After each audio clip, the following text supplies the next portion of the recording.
جب تک mother tongue بہت اچھی ہے، مادری زبان، میں نے بحیثیت سیکٹری مادری زبان پشتو، ہندکو، چترالی، کوہستانی، سارے زبانوں کے کتابیں چاپ کر کے ان ضلعوں کو بھجوائے جہاں یہ زبانیں پڑھی جاتی ہیں. نوٹیفیکیشن بھی نکالا کہ یہ لازمی ہوں گے. میں نے نرسری سے میٹرک تک ساری کتابیں چھپوائی ہیں، انٹر تک. ہمارے ضلع میں اب کو بتا رہا ہوں، سیٹ اپ بتا رہا ہوں. ہمارے ضلع میں ہمارا ایک ڈسٹرکٹ ایجوکیشن افسر ہوتا ہے، ایک ڈپٹی ایجوکیشن افسر ہوتا ہے. جتنے تحصیل ہوتے ہیں اتنے سب ڈویژنل ایجوکیشن افسر ہوتے ہیں. جتنے سرکل ہوتے ہیں وہ ایک سرکل افسر ہوتا ہے. اسکول کا پرنسپل ہوتا ہے، وائس پرنسپل ہوتا ہے. ٹیچرز ہوتے ہیں، پیرنٹس ٹیچر کونسل ہے. اس کے اوپر ہماری مانیٹرنگ اتھارٹی ہے. اس کے اوپر ڈپٹی کمشنر کا سیٹ اپ ہے. اس کے اوپر ڈپارٹمنٹ کا سیٹ اپ ہے. اس کے اوپر ڈائریکٹریٹ کا سیٹ اپ ہے. پھر بھی ہم 100% حاضری حاصل کرنے میں ناکام ہوئے ہیں. گزشتہ ہفتے کے دن میں گیا تھا مومن ضلع. افغانستان کے بارڈر پہ ہمارے 2 علاقے خوائزئی اور بائزئی. میں نے پورا دن خوائزئی اور بائزئی میں ڈیورنڈ لائن کے ساتھ گزارا ہے. ٹھیک ہے. اچھا، ان سکولوں میں یعنی وہاں ہر 1 کلومیٹر کے بعد ایک سکول ہے، سرکاری سکول ہے. میں جس سکول میں بھی گیا 10 بجے کے بعد وہ سکول بند تھا. سارے مقامی استاد، ساری مقامی بچے. میں ایک سکول میں گیا 13 اساتذہ، سارے بچے چلے گئے. میں نے ان کے تنخواہ کا حساب لگایا، 13 اساتذہ کے تنخواہ کا حساب لگایا. کئی علاقوں میں وہ بند رہا. سکول کا کل رقبہ 5 کنال. میں نے ان کو بتایا کہ بھائی مجھے ایک 5 کنال زمین 4 سدہ اور ثوابی میں نکالو جو مہینے میں 10-12 لاکھ کا انکم دیتا ہے. مہینے میں، ایک مہینے میں کوئی مجھے 5 کنال کا رقبہ نکالے جو سال میں 1 کروڑ 40 لاکھ روپے کا فصل دیتا ہے، جس میں بارش کا بھی کوئی خطرہ نہ ہو، جس میں مرض کا بھی کوئی خطرہ نہ ہو. مطلب 5 کنال سکول سے حکومت ایک علاقے میں مومن جیسے ضلع میں 1 کروڑ 40 لاکھ روپے سال کا دیتا ہے. حکومت اور کیا کرے مجھے یہ بتا دیں. حکومت اور کیا کرے؟ ملک کا وزیر اعظم اپنی کرسی لا کے سکول میں لگا دے کہ بھئی یہ کرسی بھی آپ کی ہو گئی. میں اردو میں بات کروں گا. the reason is کہ سوشل میڈیا کے تھرو یہ جو باتیں ہم کرتے ہیں یہ اس کی کوئی باؤنڈری نہیں ہے، بہت دور تک جاتی ہے. تو ہم ان لسنرز کے لیے بھی بات کریں گے جو یہاں پہ موجود نہیں ہے. میں اس تاریخی گاؤں کے انتہائی معزز ہمارے ساتھ جو بزرگ تشریف فرما ہے، جسے شاہ جان کا کہا جازب کا خلاڑ ہو، محمد علی کا کہو، ناظم سے سردار علی مظہر ناس دے، وارث خان سے دے دیوڈیلر لوی تاریخی شخصیت شہباز خان کا فرزند دے. زخوائم بچه پولو نمونه واخلم خو د ٹائم وجہ باندے معافی وغواړم. مطلب یہاں ہمارے ساتھ تشریف فرما ڈسٹنگوش اسکالر ڈاکٹر عباد خان یونیورسٹی آف ثوابی، پروفیسر ولایت خان جو اب یہاں سے تشریف لے گئے ہیں وہ ہمارے ساتھ موجود ہے. دیگر ڈاکٹرز ہیں، سوشل ورکرز ہیں، یہاں کے شہری ہیں. میں آپ سب کو خوش آمدید کہتا ہوں. یقین کریں مجھے بڑی خوشی ہوئی یہاں آ کے اور ان بچوں کی پرفارمنس کو دیکھ کے، اور مجھ سے پہلے جتنے معزز اسپیکرز تھے سبوں نے اپنی دل کی بات بتائی، اس ملک کی بات بتائی، انسانیت کی بات بتائی، ان بچوں کی بات بتائی، اللہ کی بات بتائی، پیغمبر کی بات بتائی، اور زندگی کا جو تھیم ہے، جو اسپرٹ ہے، جو بنیادی پیغام ہے وہ بات بتائی. میں آنریبل ڈاکٹر عباد خان صاحب کو میں نے بہت غور سے سنا. ان کی جو اسپیچ ہے اس میں جن ایشوز کی نشاندہی کی گئی ہے، آئی ایم تھینکفل ٹو ہم کہ یہ بڑے امپورٹنٹ ایشوز ہے، اور the government of Khyber Pakhtunkhwa is cognizant of these major issues. اس پہ میں تھوڑی بات کروں گا. میرے بھائی وارث خان صاحب نے جو بہت زبردست بات کی جو میرے دل کو بڑی لگی کہ اگر آپ 100 روپے اپنے بچے پہ لگا رہے ہیں اور آپ 50 روپے اپنے ہمسائے اور محلے اور گاؤں اور علاقے کے بچے پہ لگا دے تو یہ بھی بڑی بات ہے۔ محمد علی کا جس نے جو بات کی مدر لینگویج کے بارے میں، مدر ٹنگ کے بارے میں، وہ بات اپنی جگہ بہت اہم تھی۔ تو یہ ایک بہت بڑا موضوع ہے، ایک بہت بڑا امپورٹنٹ کام ہے۔ معزز حاضرین اور معزز سامعین، میں آپ کا زیادہ ٹائم نہیں لینا چاہتا۔ میں آپ کے سامنے صرف اس وقت ایک عمومی تصویر پیش کر رہا ہوں کہ ہم دنیا کے اس کمیونٹی میں کہاں پہ ہیں۔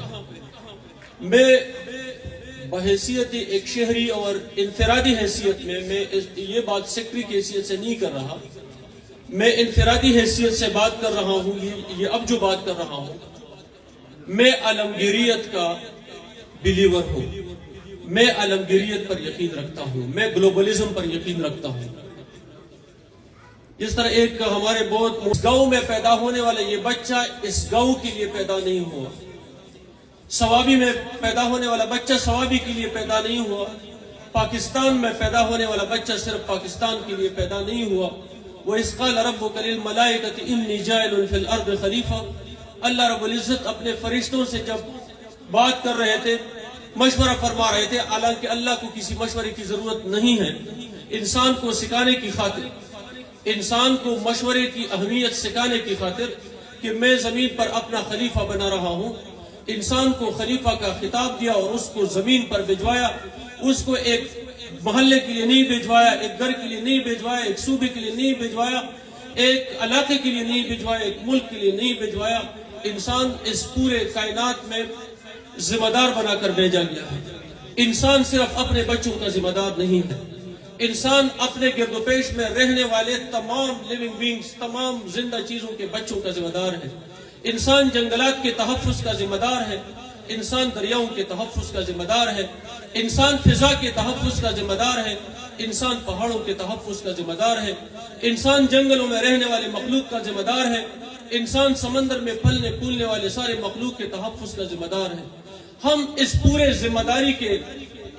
ذمہ داری کے دائرے میں اپنے آپ کا اندازہ لگائے کہ میں اس ذمہ داری میں کہاں فٹ ہوتا ہوں، میں کتنا ذمہ دار ہوں، میں اپنے بچوں کے متعلق کتنا ذمہ دار ہوں، میں اپنے وقت میں سے اپنے ذاتی بچوں کو کتنا وقت دیتا ہوں، میں ان کے ساتھ کتنا بیٹھتا ہوں، میں ان سے کتنا پوچھتا ہوں، میں ان کے باتوں کو کس طرح سنتا ہوں کہ یہ بچہ کیسا بولتا ہے، میں اس کے آنکھوں کو کیسے دیکھتا ہوں کہ یہ دیکھتا کس طرح ہے، میں اس کے قدموں کو کیسا دیکھتا ہوں کہ یہ چلتا کس طرح ہے، میں اس کے رویوں کو کیسے دیکھتا ہوں، اور اس کا اٹھ بیٹھ، گھر میں آنا جانا، سونا کھیلنا پینا کھانا بولنا، میں ان چیزوں کو ایک والد کی حیثیت سے کس طرح دیکھتا ہوں، میں ایک والد کی ذمہ داری نبھا سکتا ہوں، میں ایک والد کی ذمہ داری جانتا ہوں، میں ایک بڑے بھائی، ایک بڑی بہن یا ماں یا بہن کی حیثیت سے کوئی ذمہ داری نبھا سکتا ہوں یا نہیں نبھا سکتا۔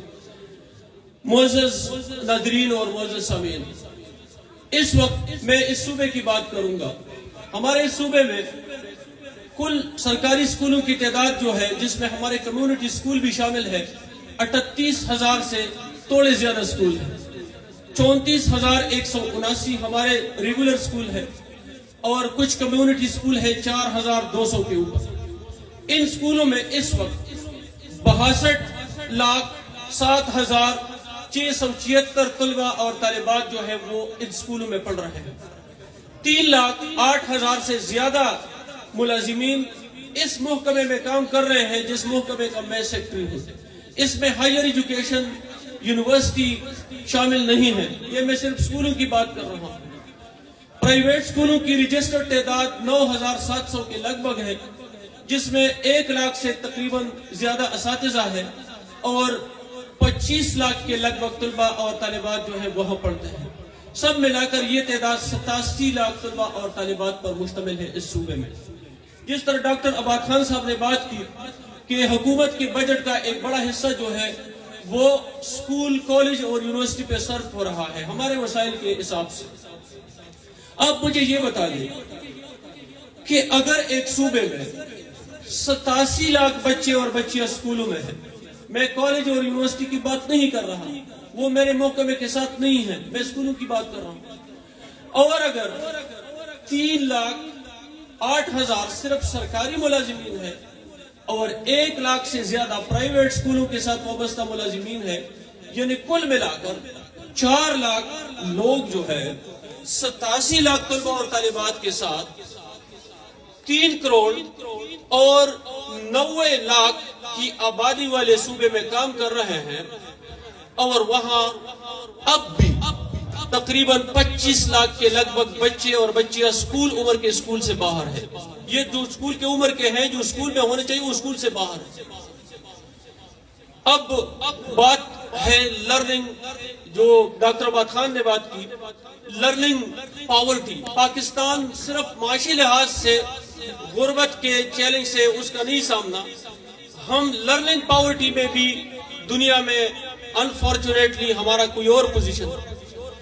ہمارا بچہ اپنے عمر کے حساب سے، پرائمری کی میں بات کر رہا ہوں، کہ سیکھنے کی غربت کیا ہے. سیکھنے کی غربت یہ ہے کہ ایک خاص عمر کا بچہ پرائمری میں جب اپنے اس کلاس کے کسی مضمون کو صحیح پڑھ نہیں سکتا اور صحیح لکھ نہیں سکتا، اس کو سیکھنے کا غربت کہتے ہیں. میں اس کو اس طرح ٹرانسلیٹ کروں گا، ٹھیک ہے؟ تو یہ وہ چیلنجز ہے کہ جس سے ہم نے نمٹنا.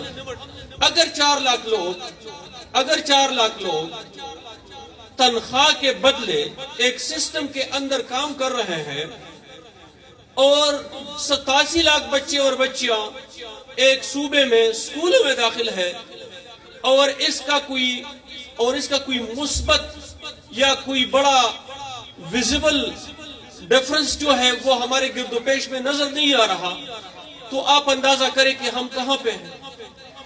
انفرادی حیثیت سے میری رائے یہ ہے، یہ میری سرکاری رائے نہیں ہے، میری پرائیویٹ ہے، جو میں دوبارہ کہتا ہوں، معاوضے کے بدلے اس دنیا میں کبھی بھی کوئی قوم کوئی مثبت انقلاب لانے میں کامیاب نہیں ہوا ہے.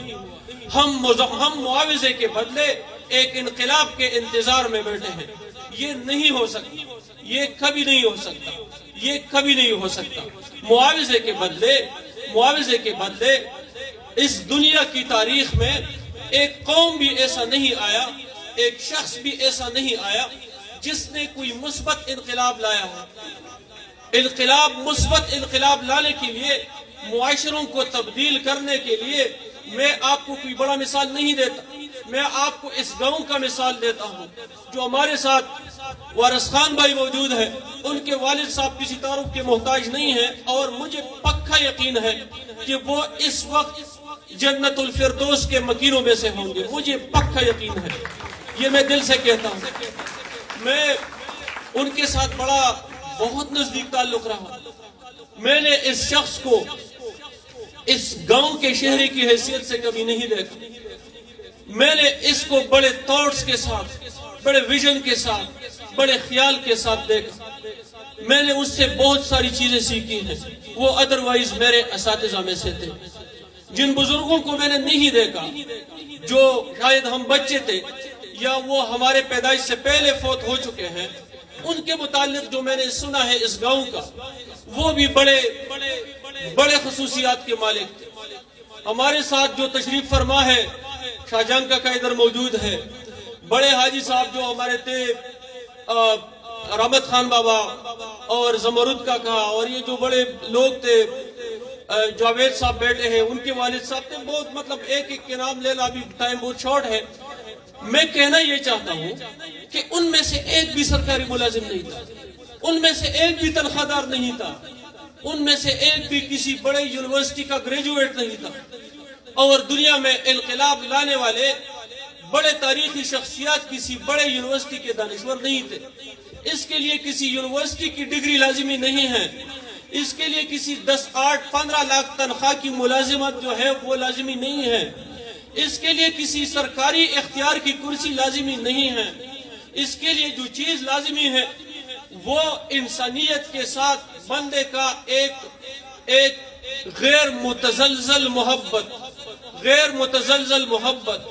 اس کے لیے زندگی میں اپنے لیے ایک عالمگیر مقصد کا انتخاب ہے. اگر ایک شخص نے ایک عالمگیر مقصد کا انتخاب کیا ہے کہ میں نے صرف اس گاؤں کو نہیں بدلنا, میں نے صرف اس صوبے کو نہیں بدلنا, میں نے صرف اس ملک کو نہیں بدلنا, میں نے اس پورے دنیا کو تبدیل کرنا ہے, اللہ کی قسم وہ شخص بغیر کسی کرسی کے, بغیر کسی دولت کے, بغیر کسی عہدے کے, بغیر کسی رتبے کے اس دنیا کا شکل تبدیل کر سکتا ہے. یہ اللہ کا قانون ہے. تو میں کہنا یہ چاہتا ہوں کہ بہت فکر اور سنجیدگی کی بات ہے.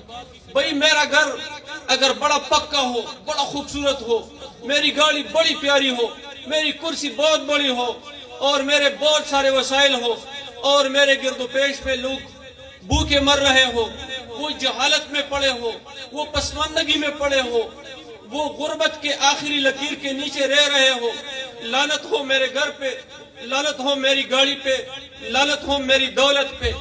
بھئی انسان کو جو خلیفہ کا خطاب دیا گیا ہے یہ مفت میں نہیں دیا گیا, اس کی کوالیفیکیشن ہے, اس کی ایک قیمت ہے, اور اس کے لیے اس کی قیمت وقت کی قربانی ہے, اس کی قیمت اپنے خواہشات کی قربانی ہے, اس کی قیمت اپنے دولت کی قربانی ہے. آئیے ہم سوچ لیں, ہم فکر کریں کہ میری عمر اس وقت میرا 50واں سال چل رہا ہے, میری عمر کا 50واں سال چل رہا ہے. میں اپنے آپ سے پوچھوں کہ میں نے گزشتہ 50 سال میں, چلو 50 سال سے بچپن کے 15-20 سال مائنس کرتے ہیں, اول تو 20 سال کا بندہ بہت بڑا ہونا چاہیے, 15 سال مائنس کرتے ہیں, کہ میں نے گزشتہ 35 سال میں اپنے عمر کے کتنی بار اپنے گھر میں بتایا کہ ایک ترماس چائے بنا لے, میں آج اپنے گاؤں کے پرائمری اسکول میں جا رہا ہوں. وہاں میرا بچہ اور بچی نہیں ہے, لیکن وہاں جو دیگر بچے پڑھتے وہ میرے ہیں. میں نے ان کے استاد کے ساتھ بیٹھنا ہے, میں نے ان بچوں کے ساتھ, اگر وہ زمین پر بیٹھے تو میں نے زمین پہ ان کے ساتھ بیٹھنا ہے, اگر وہ بینچ پہ بیٹھے ان کے ساتھ بینچ پہ بیٹھنا ہے. میں نے ان کے لیے کچھ ٹافیاں لے جانی ہے, کچھ پنسل لے جانے ہیں, ان کی حوصلہ افزائی کرنی ہے, ان کو تبکی دینی ہے. میں نے کتنے صبح اپنے گھر سے نکل کر کسی ہمسائے کے بچے کو ہاتھ سے پکڑا, اس کے سر پہ ہاتھ رکھا اور اس کو اپنے محلے کے اسکول میں لے گیا.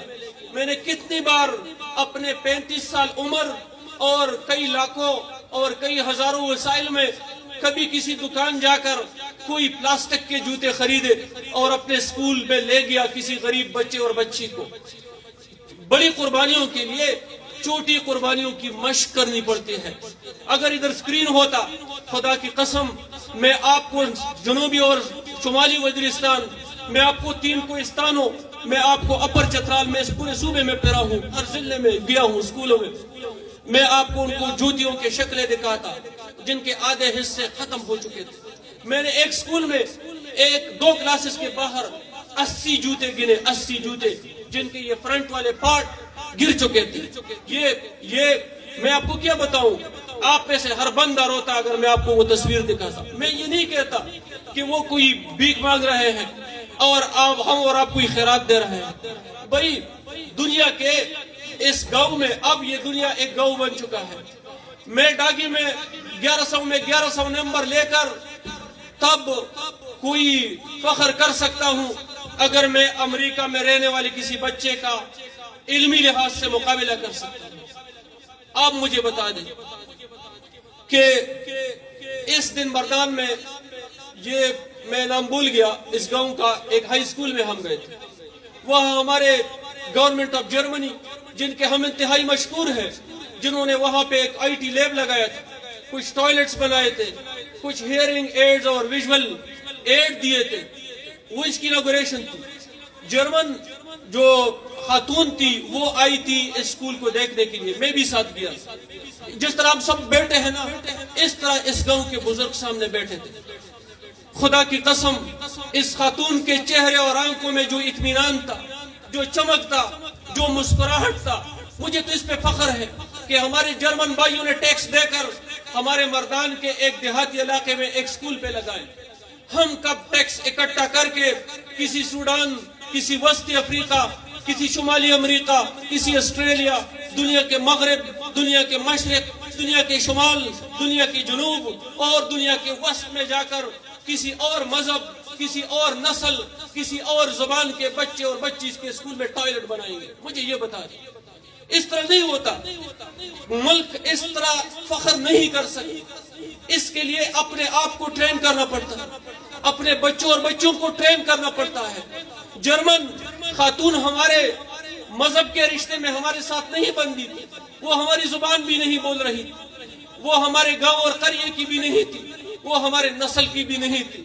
خدا کی قسم اس کا اطمینان میں محسوس کر رہا تھا۔ میں دل ہی دل میں شرمندہ ہو رہا تھا کہ کب وہ دن آئے گا جب کسی ملک کے شہری ہمارے کسی خاتون ایمبیسڈر کے سامنے بیٹھے ہوں گے اور اس کے چہرے اور آنکھوں میں اطمینان ہوگا جب ہم پاکستان نے بھی کسی ملک میں کوئی ٹوائلٹ بنایا ہوگا، جب اس نے بھی کوئی آئی ٹی لیب بنائی ہوگی۔ وہ وقت کب آئے گا جب کسی اور ملک کا بندہ فخر کرے گا کہ میرے بچے اور بچی کو پاکستان کے اسکول میں داخلہ ملا، پاکستان کے کالج میں داخلہ ملا، پاکستان کی یونیورسٹی میں داخلہ ملا۔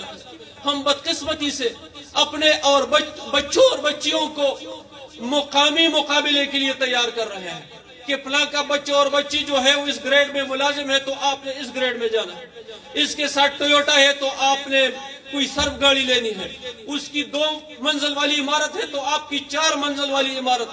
بھئی جب آپ اپنے بچے اور بچی کو ایسے پر لگا رہے ہیں جس سے وہ مقامی پرواز کا قابل ہو جائے تو آپ بین الاقوامی پرواز کی توقع کیسے کر سکتے؟ اس طرح تو نہیں ہو سکتا۔ میرے بزرگوں، بھائیوں، دوستوں اور یہاں تشریف فرما اسکول کے بچوں اور بچیوں، دیکھیں ہم دنیا میں ایک ملک کے حیثیت سے مانے جاتے ہیں، ہم دنیا میں ایک ملک کی شناخت کے حساب سے پہچانے جاتے ہیں۔ میں لاکھ بتاؤں، امریکہ میں، آسٹریلیا میں، نیوزی لینڈ میں اور کینیڈا میں اور فرانس میں اور جرمنی میں کہ میرا تعلق فلاں گاؤں سے ہے، میرا تعلق فلاں صوبے سے ہے، وہ کہے گا بھائی ملک کا کیا نام ہے، ملک کی بات کرو، تم کس ملک کے ہو؟ تو جب میری ملک میری شناخت ہے تو میرا منزل یہ مقام نہیں، میرا منزل یہ ملک ہونا چاہیے۔ اور اگر ہم نے اپنے قومی جھنڈے کو واقعی اوپر لہرانا ہے تو میرے بچے کا منظر اور مقصد یہ پورا جہان ہونا چاہیے۔ میں آپ سے یہ کہنا چاہتا ہوں، جب تک ہم مکان، محمد علی کا کرے بات اپنی جگہ اچھی کی، میں ڈاکٹر عباد خان کو بھی انڈورس کرتا ہوں، میں وارث خان صاحب کے بھائیوں کی بھی تائید کرتا ہوں، لیکن اس وقت جو حقیقت ہے اس پہ بات کر لیتے ہیں۔ جب تک مدر ٹنگ بہت اچھی ہے، مادری زبان، میں نے بحیثیت سیکٹری مادری زبان پشتو، ہندکو، چترالی، کوہستانی، سارے زبانوں کے کتابیں چاپ کر کے ان ضلعوں کو بھجوائے جہاں یہ زبانیں پڑھی جاتی ہیں، نوٹیفیکیشن بھی نکالا کہ یہ لازمی ہوں گے۔ میں نے نرسری سے میٹرک تک ساری کتابیں چھپوائی ہیں، انٹر تک ساری کتابیں چھپوائی ہیں۔ جن جن ضلعوں سے ہمیں ڈیمانڈ آیا ہے ہم نے زبانیں بھی چھپوائی اور پشتو کے کتاب پہ لکھا ہے لازمی پشتو، آپ دیکھ سکتے ہیں کسی بھی اسکول میں جا کے۔ لیکن میں جو کہنا یہ چاہتا ہوں، میں یہ کہنا چاہتا ہوں کہ دنیا کی تاریخ بتا رہی ہے کہ جب تک کوئی قوم مکان، زمان اور لسان کے قید سے آزاد نہیں ہوگا وہ ترقی نہیں کر سکتی۔ مکان، زمان اور لسان، مقامی مدری زبان کی میں عزت کرتا ہوں، بڑی اچھی زبان ہے، ہونی چاہیے اور ہے بھی، ہمیں فخر بھی ہے اس پر۔ لیکن دنیا میں مقابلے کے لیے اپنے زبان کو قوت دینے کے لیے اپنے علم کو مضبوط بنانا ہوگا۔ چائنی زبان کے ٹیوشن سینٹر اسلام آباد میں اس لیے نہیں کھلے ہیں کہ چائنا کی حکومت نے قانون سازی کی کہ چائنی زبان لازمی مدر ٹنگ ہوگی۔ میرے بھائی، اس نے اپنے اسکول میں ٹیکنالوجی متعارف کرائی۔ یہ پروفیسر صاحب نے بڑی اچھی بات کی، جو انہوں نے بات کی کہ ہمیں جو جدید دور کے تقاضے ہیں اس کے ساتھ ہمیں اپنے آپ کو ہم آہنگ کرنا ہوگا. بڑی فلسافک بات کی اس نے، جو شروع میں اس نے اسپیچ کی کہ ہمیں جدید دور کے تقاضوں کے ساتھ اپنے آپ کو ہم آہنگ کرنا ہوگا. تو میں یہ کہنا چاہتا تھا کہ چائنا نے ٹیکنالوجی حاصل کی، چائنا نے انڈسٹری لگائی، چائنا نے دنیا کو ثابت کیا کہ میں ٹیکنالوجی جانتا ہوں. دنیا کے سارے مارکیٹوں پہ چائنا کے پروڈکٹس کا بالکل بھرمار ہے. اس لیے لوگ چائنی زبان سیکھنے، جب تک آپ کی معیشت اور ٹیکنالوجی اور نالج پاورفل نہیں ہوگا آپ کی زبان کمزور رہے گی. زبان کو قوت دینے کے لیے اپنے علم، نالج اور سکل کو مضبوط کرنا ہوگا. مجھے یہ بتا دیں، آپ تنگ نہ ہو، یہ اچھا فورم ہے، میں جنرل آپس میں ڈسکشن بات کر لیتے ہیں، سوچتے ہیں. کتنے ایسے سوسائٹیز ہیں پشتو زبان سیکھنے والے ان ضلعوں میں جو والنٹیرلی اسکول پر کام کرتے ہیں کہ ہم ایسے ٹیلنٹ والے بچوں کو تلاش کریں گے جو غربت میں ہو تو ہم ان کی مالی مدد کریں گے، ان کی حوصلہ افزائی کریں گے. مجھے یہ ایک سنگل سوسائٹی کوئی بتا دے، کوئی مقامی زبان بولنے والے لوگوں کی ایک سوسائٹی، پشتو ادبی سوسائٹی موجود ہے. میں اس کو اپریشیٹ کرتا ہوں، انکریج کرتا ہوں، لیکن وہ صرف ادبی موضوعات تک ہے. وہ ادبی موضوعات تک ہے جس میں نظم، غزل، افسانہ یہ اچھی چیزیں ہیں اپنی جگہ، لیکن اس سے دنیا میں آپ آگے نہیں جا سکتے. یہ سوسائٹی کے لیے اچھے ہیں، لیکن جس طرح ڈاکٹر عباد خان نے بات کی کہ ہم یوکرین سے گندم درآمد کرتے ہیں، ہم دنیا میں ایسے ممالک سے چیزیں درآمد کرتے ہیں جو رقبے اور آبادی کے لحاظ سے ہم سے کم ہے، جن کے پاس ہمارا جتنا پانی نہیں ہے، جن کے پاس ہماری جتنی زمین نہیں ہے، جن کے پاس ہمارا جتنا سورج نہیں ہے، جن کے پاس ہمارے جتنے موسم نہیں ہے. اس طرح تو نہیں ہوتا کہ میں کہہ دوں کہ میری زبان آگے ہو. وہ کوئی زبان کے لیے زبان ادھر ہے، دماغ ادھر ہے. جب یہ چیز کمزور ہوگا یہ چیز کمزور ہوگی، سادہ بات ہے. جب آپ اس کو مضبوط نہیں کریں گے یہ کمزور رہے گا، یہ کمزور رہے گا، یہ کمزور رہے گا، یہ اور بھی کمزور رہے گا، اور یہ اس سے اور بھی کمزور رہے گا. تو اس کو مضبوط کرنے کے لیے ایک منظم کوشش کی ضرورت ہے. ایک شہری کی حیثیت سے، ایک منتظم کی حیثیت سے، ایک مبلغ کی حیثیت سے، ایک سیاستدان کی حیثیت سے، ایک کاروباری کی حیثیت سے ایک اجتماعی کوشش کرنی. تو ابھی ہماری انرولمنٹ شروع ہے، داخلہ مہم پورے صوبے میں.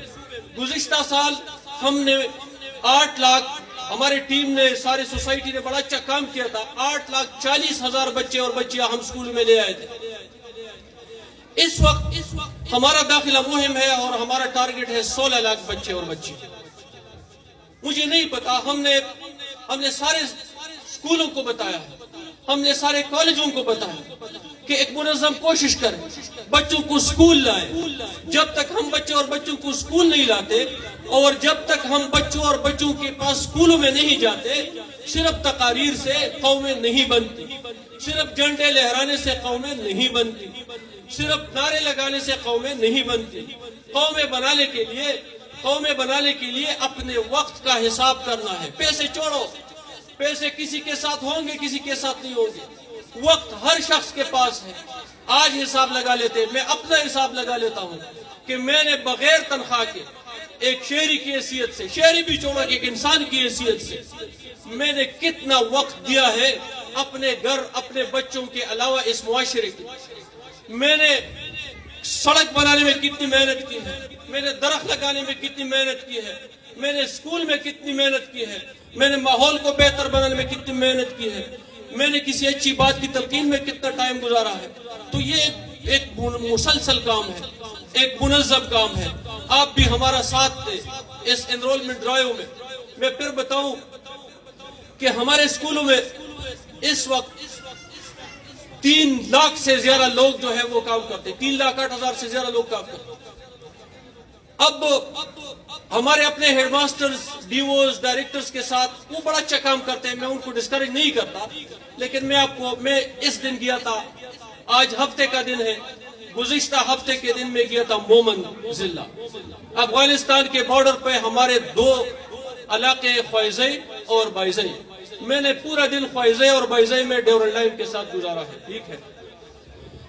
اچھا، ان سکولوں میں یعنی وہاں ہر 1 کلومیٹر کے بعد ایک سکول ہے، سرکاری سکول ہے، میں جس سکول میں بھی گیا 10 بجے کے بعد وہ سکول بند تھا، سارے مقامی استاد، ساری مقامی بچے، میں ایک سکول میں گیا 13 اساتذہ، سارے بچے چلے گئے تھے، میں نے ان کے تنخواہ کا حساب لگایا، 13 اساتذہ کے تنخواہ کا حساب لگایا، کئی لاکھوں میں وہ بن رہا، سکول کا کل رقبہ 5 کنال، میں نے ان کو بتایا کہ بھائی مجھے ایک 5 کنال زمین 4 سدہ اور سوا بھی میں نکالوں جو مہینے میں 10-12 لاکھ کا انکم دیتا ہے، مہینے میں، ایک مہینے میں کوئی مجھے 5 کنال کا رقبہ دکھا دے جو سال میں 1 کروڑ 40 لاکھ روپے کا فصل دیتا ہے، جس میں بارش کا بھی کوئی خطرہ نہ ہو، جس میں مرض کا بھی کوئی خطرہ نہ ہو، مطلب 5 کنال سکول سے حکومت ایک علاقے میں مومن جیسے ضلع میں 1 کروڑ 40 لاکھ روپے سال کا دیتا ہے۔ حکومت اور کیا کرے مجھے یہ بتا دیں، حکومت اور کیا کرے؟ ملک کا وزیر اعظم اپنی کرسی لا کے سکول میں لگا دے کہ بھئی یہ کرسی بھی آپ کی ہو گئی۔ اگر میں اپنے محلے کے بچوں کو 1 بجے کی بجائے 11 بجے گھر بھجوا دوں اور اسی محلے میں رہتا ہوں، مسجد میں بھی جاتا ہوں، حجرے میں بھی جاتا ہوں اور میں اپنے بچے کا رہا ہوں، خدا کی قسم میں اپنے بچے کا رہا ہوں، جو قوم اپنے بچے کہتا ہے وہ کیسے دنیا میں کمپیٹ کرے؟ یہ نہیں ہو سکتا بھائی، یہ ہو نہیں سکتا، مانیٹر کے اوپر ایک اور مانیٹر لگانا پڑتا ہے۔ ہمارے ضلع میں آپ کو بتا رہا ہوں، سیٹ اپ بتا رہا ہوں، ہمارے ضلع میں ہمارا ایک ڈسٹرکٹ ایجوکیشن افسر ہوتا ہے، ایک ڈپٹی ایجوکیشن افسر ہوتا ہے، جتنے تحصیل ہوتے ہیں اتنے سب ڈویژنل ایجوکیشن افسر ہوتے ہیں، جتنے سرکل ہوتے ہیں وہ ایک سرکل افسر ہوتا ہے، اسکول کا پرنسپل ہوتا ہے، وائس پرنسپل ہوتا ہے، ٹیچرز ہوتے ہیں، پیرنٹس ٹیچر کونسل ہے، اس کے اوپر ہماری مانیٹرنگ اتھارٹی ہے، اس کے اوپر ڈپٹی کمشنر کا سیٹ اپ ہے، اس کے اوپر ڈپارٹمنٹ کا سیٹ اپ ہے، اس کے اوپر ڈائریکٹریٹ کا سیٹ اپ ہے، پھر بھی ہم 100% حاضری حاصل کرنے میں ناکام ہوئے ہیں۔ کرام الکاتبین کو تو خیر ہم مانتے ہی نہیں، وہ تو چھوڑو، وہ تو ہم لفظی مسلمان ہے کہ کرام الکاتبین یفعلون ما تفعلون، وہ تو ہم زبانی جمع خرچے کرتے ہیں، مسجد میں بھی اور ادھر بھی ادھر بھی، وہ تو ہم نہیں مانتے۔ میں تو ان مانیٹرز کی بات کر رہا ہوں جو کندھوں پہ نہیں بیٹھے، جو میرے ساتھ گھوم پھر رہے ہیں، میں ان مانیٹرز کی بات کر رہا ہوں۔ تو مجھے یہ بتا دے، اگر خوائزہ بائزہ میں افغانستان کے سرحد پر 5 کنال بلڈنگ میں حکومت سال کا 1 کروڑ 40 لاکھ روپے پینشن سمیت دے رہا ہے، اور اسکول کے پرنسپل نے مجھے بتایا کہ میرے ابھی ایک بچہ بھی نیا داخل نہیں کیا، میں نے کہا تم نے کیوں نہیں داخل کیا؟ وہ کہتے ہیں کہ بس جی ہمارے پاس کوئی بچے نہیں لاتے۔ وہاں بزرگ موجود تھے، اللہ کی قسم ایک 60 سالہ بزرگ رونے لگا کہ اس دن میں 2 گائے لے گیا میلے میں فروخت کر رہا تھا، میرے گاؤں والے مجھ سے پوچھنے لگے کہ بھئی 2 گائے آپ فروخت کر رہے ہیں تو اپنے آپ کو مار رہے ہیں۔ ان علاقوں میں خود اس بیک گراؤنڈ سے ہوں، میرے لیے گائے انڈسٹری ہے، انڈسٹری میرے لیے مرغی انڈسٹری ہے، آپ کی زمین ہے میری گائے ہے، آپ کی کوئی موٹر ہوگی میری بکری ہے، یہ میرے آمدن کا ذریعہ ہے۔ تو وہ کہتے ہیں کہ وہ کہنے لگے کہ تم کیوں فروخت کر رہے ہو؟ تو میں نے کہا کہ بھائی میرے بچے ہیں اور میں نے ان کو تعلیم دینی ہے، میں نے ان کے لیے کپڑے لینے ہیں، میں نے ان کے جوتے لینے ہیں، میں نے ان کے لیے بیگز لینے ہیں۔ تو وہ لوگ کہنے لگے کہ چلو فروخت کرو گئے، تم ان کو گورنر بناؤ گے۔ میں نے کہا گورنر بنتا ہی نہیں بنتا، لیکن میں اپنا کوشش کر رہا ہوں۔ بھائی میرے محلے میں ایک بندہ اپنا گائے بکری فروخت کر کے اپنے بچے اور بچی کو اسکول بھجوائے، پھر اسکول 11-12 بجے بند ہو، وہ ٹیچر کون ہے؟ یا تیرا بیٹا ہے یا میرا بیٹا ہے، یا تیرا بھائی ہے یا میرا بھائی ہے، وہ یا تیری بہن ہے یا میری بہن ہے، وہ تیری بیٹی یا میری بیٹی ہے۔ میجورٹی ٹیچر اچھا کام کر رہے ہیں، لیکن میں کہتا ہوں ہم اپنے حصے کا وقت بحیثیت قوم گنوا چکے ہیں۔ 1947 کے لگ بھگ 48-49 میں چائنا، جنوبی کوریا اور جاپان بھی ملک بن گئے، وہ بھی ملک بن گئے، انہوں نے اپنے وقت کو استعمال کیا، میں نے اور تم نے بھائی وقت ضائع کیا ہے۔ اس لیے اب میں نے اور آپ نے 11 بجے دن کی بجائے رات 11 بجے تک کام کرنا ہے۔ میں نے اور آپ نے دن 12 بجے کی بجائے رات 12 بجے تک کام کرنا ہے. اس طرح تو نہیں ہوتا نا بھائی. آپ اپنا بھی حساب نہیں کرتے, اپنے بھائی بہن کا بھی حساب نہیں کرتے, اور اپنے بچوں کا بھی حساب نہیں کرتے, اور پھر ہم کہتے ہیں کہ بھائی پاکستان تو بس آگے نہیں جا رہا. تو پاکستان کیسے آگے جائے؟ پھر ہم کہتے ہیں میں پیناڈول نہیں بنا سکتا. تو بھائی پیناڈول تو کمبل میں نہیں بنتا. اگر میں کمبل میں پڑا ہوں, اگر میں حجرے میں گھنٹوں گھنٹوں بیٹھا ہوں, اگر میں دکان میں فالتو بیٹھا ہوں, میں نے اپنے وقت کو آگ لگایا ہے, تو کمبل میں رہنے والے لوگ پیناڈول نہیں بنا سکتے. پیناڈول بنانے کے لیے گھر سے نکلنا ہوگا, مشقت میں اپنے آپ کو ڈالنا ہوگا. مجھے صحیح یاد نہیں ہے, میں معذرت ایڈوانس میں چاہتا ہوں. میں نے ایک عالم سے سنا تھا کہ حضور اکرم صلی اللہ علیہ وسلم مسجد نبوی میں مشورہ فرما رہے تھے, تو ایک اندھا اور ایک بہرا, دو صحابہ کرام رضی اللہ عنہم موجود نہیں تھے. ایک بہرے تھے اور ایک کا نظر نہیں تھا. تو جب آپ مشورہ فرما رہے تھے تو آپ نے پوچھا کہ یہ صحابی اور وہ صحابی رضی اللہ عنہم یہاں تشریف فرما نہیں ہے, ان کو لے آؤ. تو کسی نے بتایا کہ حضور صلی اللہ علیہ وسلم یہ جو مشورہ ہو رہا ہے تو یہ جس کام کے لیے ہو رہا ہے تو اس میں ان کی جسمانی معذوری کی وجہ سے ان کی شرکت کو مناسب نہیں سمجھا گیا, تو اس لیے ان کو نہیں بلایا گیا. آپ نے فرمایا تبدیلی لانے کے لیے, آگے بڑھنے کے لیے اپنے قوم کے بہروں اور آندوں کو بھی متحرک کرنا پڑے گا. اب بہرے اور آندے تو چھوڑے, ہم جیسے دیکھنے اور مناسب طریقے سے سننے والے لوگ کتنے متحرک. میرے بھائیوں اور بزرگوں, میں بات ختم کرنا چاہتا ہوں. خدا کی قسم, جب ہم دنیا کے آئینے میں اپنے آپ کو دیکھنے کی کوشش کریں تو ہمیں اپنے آپ پہ ترس آئے گا. اس طرح نہیں ہوتا, اس طرح نہیں ہوتا. جو زندگی باقی ہے کم از کم اس کا تو عہد کر لے کہ آج کے بعد قبر تک پہنچنے سے پہلے میں اپنے پیسوں کو گولی مارو. پیسے بہت کم لوگ دیتے ہیں اور اللہ ہمیں توفیق دے. میں وقت کی بات کر رہا ہوں کہ میری جتنی زندگی گزری ہے اس کا کم از کم 50% حصہ میں اپنے ذات اور بچوں کے علاوہ اپنے گرد و پیش پہ بچوں اور بچوں پہ گزاروں گا. میں ایک بار پھر اسکول کے انتظامیہ آپ سب کا انتہائی مشکور و ممنون ہوں کہ آپ لوگوں نے میرے اتنی تلخ اور جذباتی باتیں سنی. میرا مطلب کسی کو قصوروار نہیں ٹھہرانا. اگر کوئی قصوروار ہے تو پہلے میں ہوں. اگر کسی کے پارٹ پہ کوئی کمی ہے تو وہ سب سے بڑی کمی میری ہے. سب سے بڑا کمزور میں ہوں, سب سے بڑا گناہگار میں ہوں. ایک عمومی اور قومی احساس دلانا تھا. ہم نے اپنے اپنے حصے کا اینٹ لگانا ہے, ہم نے اپنے اپنے حصے کا وقت لگانا ہے. تو میں اسٹار اسکول کا پرنسپل صاحب کا اور ان کو کنگریچولیٹ کرتا ہوں کہ ان کے بچوں نے بڑا اچھا پرفارم کیا. اور میں تمام بزرگوں کا جو یہاں تشریف فرما ہے ان کے پرانے کاوشوں کا, موجودہ کوششوں کا اللہ ان کو مزید